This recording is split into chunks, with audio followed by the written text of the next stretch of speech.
Okay. Basically, he's going to be asking me questions about my life and about certain situations that I've been through.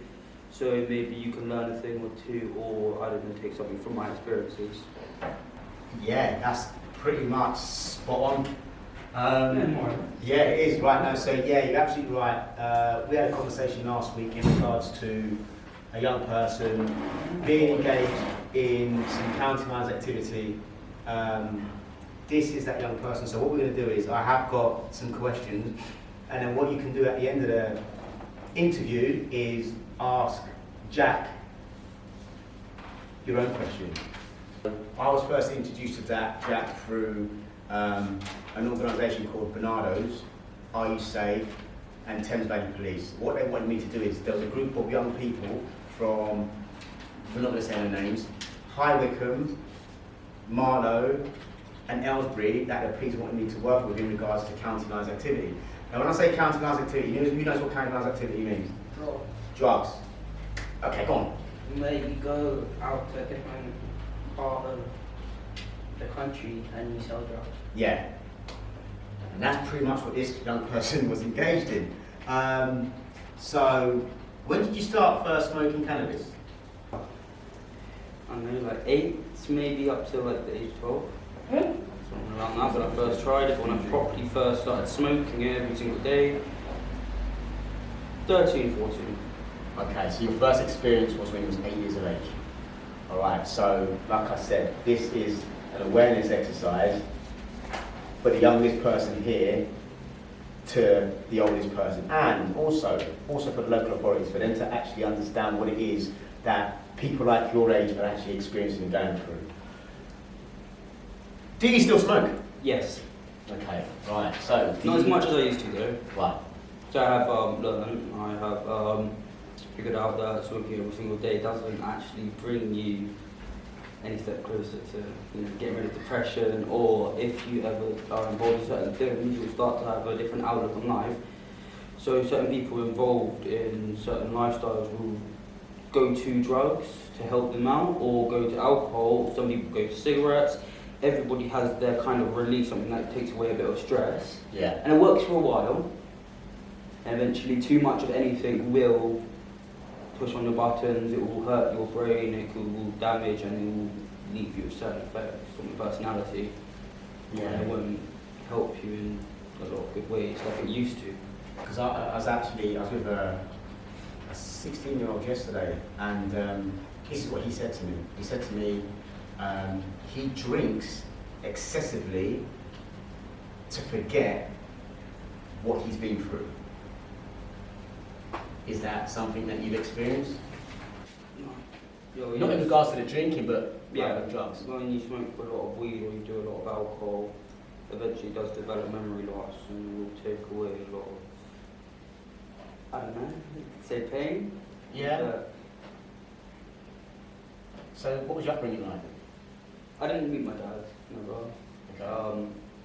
Just my mum and my 2 sisters, but obviously I just had my first sister because I had the same dad with my older sister. Moved around a lot, born in London, moved to Beccles, moved somewhere else, I can't remember the name, but it was up north somewhere. Then eventually I moved to Marlow. Right. Nice quiet town, but I obviously had anything but a quiet life. Is that why you speak with a posh accent? My dad's side is African but Algerian, so Muslim, but that's my dad's side. Yeah. But then my entire family is kind of Catholic or Christian white. Yeah. So yeah. I never met my dad's side, so the whole kind of African. Obviously, my grandma is Kenyan. Yeah, Kenyan, yeah. Hard to explain. There's a lot of heritage. Moved around a lot. And would you say your upbringing contributed to you becoming the type of person? 100%. Everybody's upbringing determines what kind of person they'll be for their future. I mean, it depends on the type of people that you base yourself around, the kind of people that, I mean, it just depends on your family members, the way that you're raised, and that will change and adapt your character throughout your life, because you will change a million times over, and the people that you base yourself around will change and adapt yourself, and that is the kind of person that you will become. So if you put yourself around high performance people that make a lot of money, eventually that will teach you to be high performance and make a lot of money. If you put yourself again around a load of people who are, failing in life and aren't doing anything good for themselves, you end up doing that as well. And you have been around those people, haven't you? Both.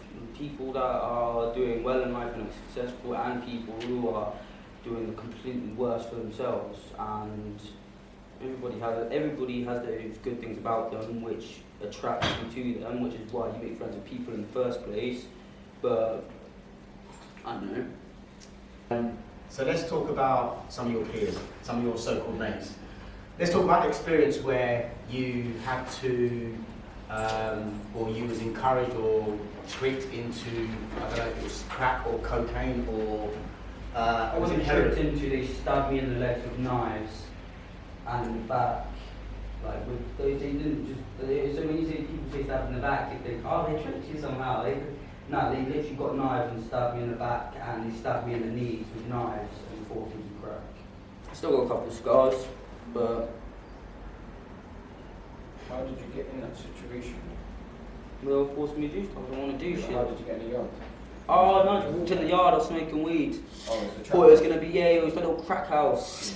So what, did you think it was going to be cool? Well, you always think it's going to be cool, you always show up and then some shit just happens. You say the wrong thing, something will happen. Eventually something will always happen. Either with your friends, the people that you think are your friends, or some ops will come along and they will rob all your boys, beat the shit out of them. And if you're the younger, they're not going to beat the shit out of you. Most ops aren't like that, but a lot of the time, you're going to get fucked up eventually, properly beaten. And when I got kidnapped, they took me into woods they kidnapped me on my own street in broad daylight, shoved me in the middle of a boot, took me into the woods and then beat me. So let me ask you a question about the time when you got robbed by your suppliers. Do you remember that time? It was never proven, but yeah.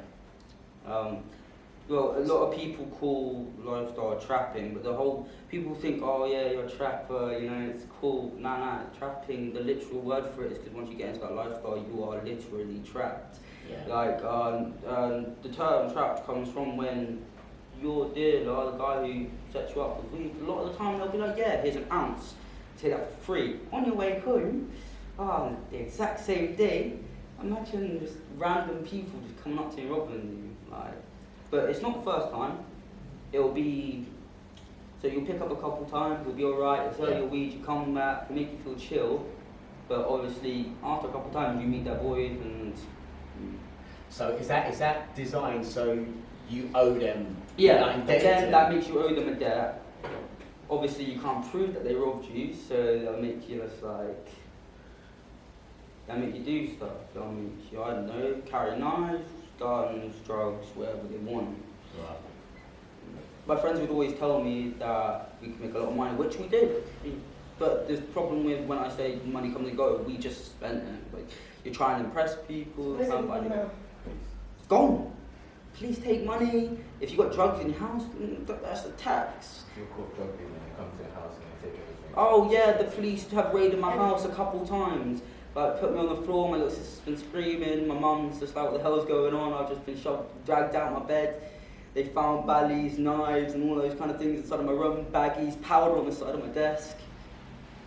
How old was your so-called friends that robbed and kidnapped you inside? Were they older than you? Well, that one, it depends which one you're talking about. So the kidnapping, how old were they? Were they older than you? Yeah. They were older. But they obviously have youngers as well who were in the same position So as a me. lot of these older people would come in. If you stop working for them, they'll just find another younger. So say if, let's just say me and you are mates, right? We smoke weed together, we used to go to school, and now we chill together, we play football and stuff after school. I start hanging out with those guys, but I don't want to do that no more. They obviously start chasing me down, they start trying to look for me. Who's my only friend they know I hang out with? Who are they going to come to? They'll come to you. They'll befriend you, they'll take you out to get food. So what Equesti did to me, to teach me certain things, show me certain environments, and take me out to go food, teach me about how his life was, and show me about how dangerous it was. But he did that in a good way. What they'll do is they'll do the exact same thing Equesti did, but to bring you into the lifestyle, not get you out of it. And that is where it will get properly twisted. If people just start coming up to you being like, on this, buy a pair of trainers, it's never for free. The guys that you was above you, did they shot coke? Yeah. And Everybody in Marlow. that's- Marlow's a very rich white town, Yeah, so there's a lot of people in there. But did you not have access to the coke because of your age and your level? That's what I'm asking. So you had to go through them. to Well, make it your was drink. more like I could get it, I just didn't want to touch it. Okay, cool. It's because it was just. I see people walking around. I didn't like it. People get properly beaten up and stabbed over So- cocaine and crack. So It's especially based on your in conscience, countries. in a sense. Yeah, On your conscience. a weed. I just felt like it's legal in some countries. It can be used to help a lot of different illnesses, but a lot of anything, like I said, if you have a lot of weed, it will cause depression, anxiety, sleep disorders. It will bring on cancer. But if you just have a little bit, and you've got cancer, cool, it'll help you out. Got leukemia, cool, it'll help you out. If you've got ADHD and you smoke a little bit, and it's legalized, or maybe if you just smoke proper high grade that you bought offline, because it's not sprayed, because 90% of all the weed that you get, 99% of the weed that you get from all dealers nowadays, they spray tons of chemicals in it that are all mixed together, because this is what I saw a lot of people do. You don't know what chemicals they are. Probably, but What's your sleeping like? sorry, it's messed up. Don't smoke too much weed. You will not. It will just mess up your sleeping pattern. You get really paranoid, especially once you've been through certain situations. The weed just adds on that. Yeah. How much are you smoking a week now? I cut down a lot. I used to be every single day, and the question is that he would just show up. It would be time for our session, and then there would be me with my three mates. So he would end up doing the session with all three of my mates. We'd be sitting down, stoned as hell, and that would. Now, if I ever did that, I would deserve a slap from that. You'd get Because I would. Now I would. But that's when I was learning, and it was when I was just. Because if you start smoking weed, you will get addicted. And then you go through that phase where you will do every single day. And then you'll get to the point where it turns into, oh, there we go, we've got to gradually get out of it. Oh, sorry. Do you ever get flashbacks of all the stuff that's happened? Yeah, when I see people all the time. It's either a smell or a video or someone will come along and say something, or you'll just see someone on the street. And trust me, you will be in loads of situations in life. Everybody here, you will have bad, maybe not involved in drugs, but bad things will happen, embarrassing things will happen, and that's just a part of life. Bad things will happen as well, and you will get through it, but then eventually, when you see those people, you will go through a million different embarrassing things, horrible things. So what advice would you give to this lot here? I'm not the best at giving advice, but from my past experiences, I'd say focus in school, find something to do, because you will get bored and you won't. It's not an easy life, especially in our generation, where we're surrounded by every single day, and peer pressure is an enormous thing. Don't let people tell you what you should and shouldn't do. I'd like to say a massive thanks to that, because the thing about it is, We'd not done this if it wasn't for him always convincing me when I don't want these things. the thing about it is, it's not easy to sit there and talk about your life experience, talk about a lot of things that have happened in your life, which, have had a negative impact on you. It's not easy to reflect back on that. It can be emotional, but I'd just like to say thank you very much for sharing your experience with this group. I really, really strongly hope you got at least something out of what this person here, Jack, has spoken about. Yeah. Okay, one thing I've taken, just keep that circle real tight. Yeah. Now I do. I really do. Alright, thanks. If we could just show our appreciation, please, for... Yeah, nice one. Thank you very much.